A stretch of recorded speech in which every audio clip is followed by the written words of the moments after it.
अस्सलाम वालेकुम viewers.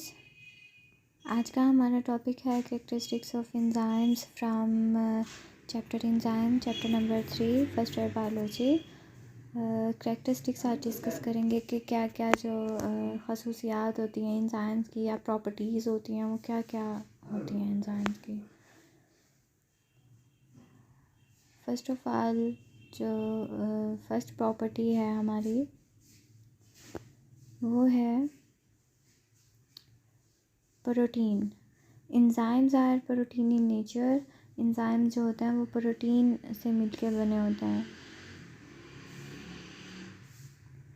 Protein जो है उसके अंदर ढेर सारे सब यूनिट्स पाए जाते हैं, जिसे हम किस चीज़ का नाम दे देते हैं, अमाइनो एसिड्स का नाम दे देते हैं। अमाइनो एसिड्स जब आपस में इस तरह अरेंज हो जाते हैं कि टर्शरी स्ट्रक्चर बना देते हैं, ठीक है। जब टर्शरी स्ट्रक्चर बनाएंगे तो वो ग्लोबुलर लाइक स्ट्रक्चर बन जाएगा। एंजाइम जो है उनका स्ट्रक्चर कैसा होता है, ग्लोबुलर स्ट्रक्चर होता है, ठीक है। प्रोटीन से मिलकर बने होते हैं। आपने बस यही याद रखना है, enzymes are protein in nature and having a globular structure.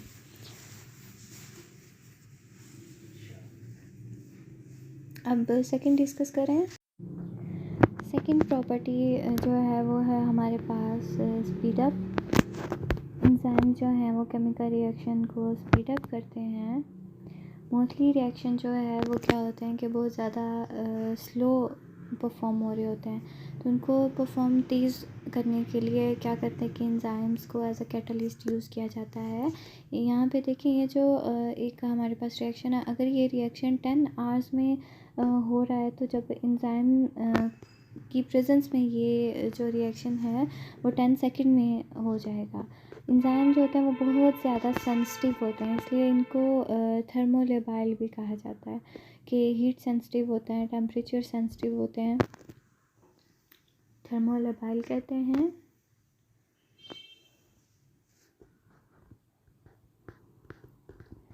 Heat sensitive होते हैं।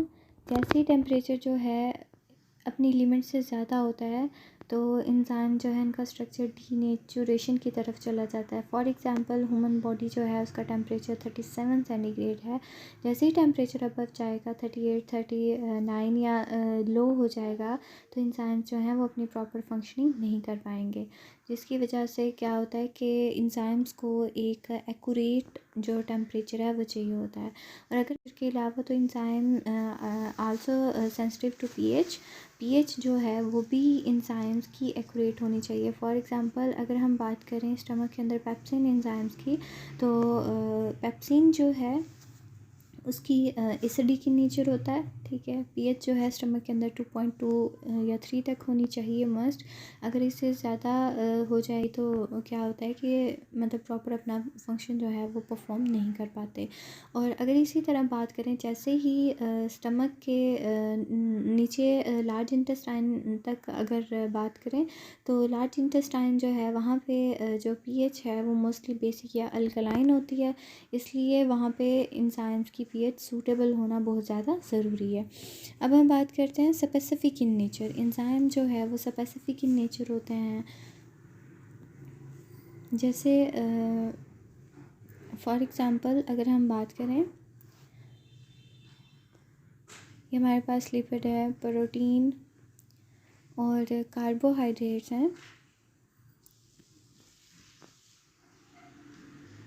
अब फॉर एग्ज़ाम्पल हमारे पास एक एंजाइम है। एंजाइम जो है वो फॉर एग्ज़ाम्पल लिपिड पे काम कर रहा है। अगर लिपिड पे काम कर रहा है और लिपिड जो है एज अ सबस्ट्रेट है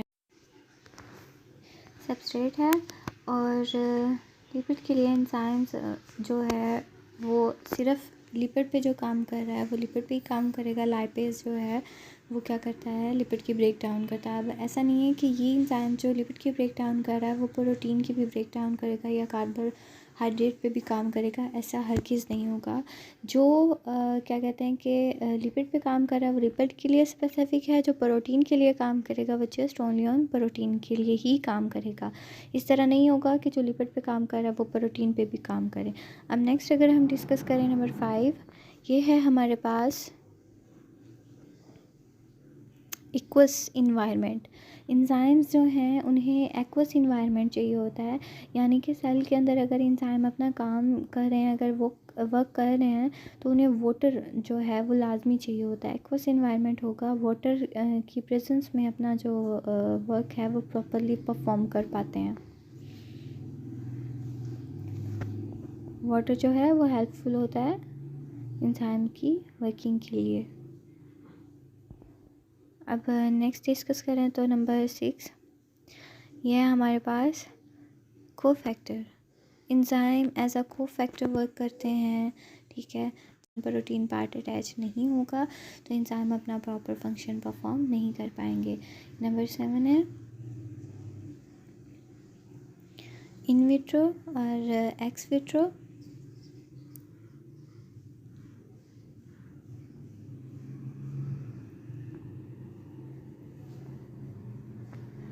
इन विट्रो और एक्स विट्रो की अगर हम बात करें, इन विट्रो क्या होता है कि अगर फॉर एग्जांपल अगर कोई एंजाइम सेल के अंदर है तो हम इन विट्रो एंजाइम उनको भी स्टडी कर सकते हैं, और अगर ex vitro outside the cell किसी लैब में या किसी जार में पड़े हुए हैं तो हम उनको भी डिस्कस कर सकते हैं out of the cell. Outside the cell पड़े हुए हैं लेबॉर्ट्री वगैरह में तो उनको भी डिस्कस किया जा सकता है, उनको स्टडी किया जा सकता है इन लेबॉर्ट्री। ये था आज का हमारा topic, characteristics of the enzymes. Enzyme की जो कैरेक्टरिस्टिक्स हैं वो हमने डिटेल से डिस्कस कर लिए हैं। यहाँ का हमारा टॉपिक कंप्लीट हो गया है। नेक्स्ट इंशाल्लाह इस चैप्टर के बाकी टॉपिक्स जो हैं उन्हें डिस्कस करेंगे।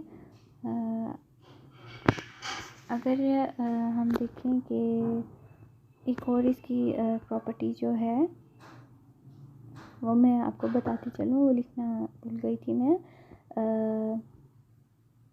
Do not use themselves. क्या होता है कि जब रिएक्शन परफॉर्म हो रहा होता है, ठीक है, तो एंजाइम्स क्या करते हैं, या तो रिएक्शन को स्पीड अप करते हैं, ठीक है, या उसको क्या करते हैं कैटाबॉलिज्म मेटाबॉलिज्म में इन्वॉल्व होते हैं, ठीक है, लेकिन ख़ुद को यूज़ नहीं करते अंदर, ठीक है, खुद की ब्रेक डाउन नहीं करते। क्या करते हैं कि जब कैटाबॉलिज्म का प्रोसेस होता है दैन सबस्ट्रेट की ब्रेक डाउन करके प्रोडक्ट बना देते हैं।